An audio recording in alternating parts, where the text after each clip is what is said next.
ওর শরীরটা একটু খারাপ তো, তাই আসতে একটু লেট হয়ে গেছে। আমি থালাটি মেজে দিচ্ছি।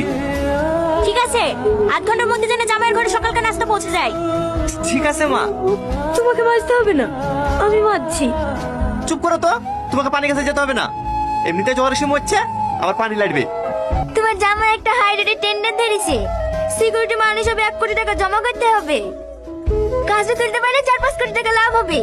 50 লাখ টাকা মতো শর্ট পড়ছে, তুমি একটু ম্যানেজ করে দাও না মা। ঠিক আছে, তুমি কোনো চিন্তা করো না জামাই, আমি খরিদ্দার দেখছি। হ্যাঁ বলেন সাহেব। জুতোটা বাজার থেকে পালিশ করে এসে দে। একটু তাড়াতাড়ি আসবি, আমরা আবার ঘুরতে বেরোবো। এই দাঁড়া, তোর হাতে কি? কিছু না মা, কটা মিষ্টি আছে। আমার জামাই লেগে আসা মিষ্টি।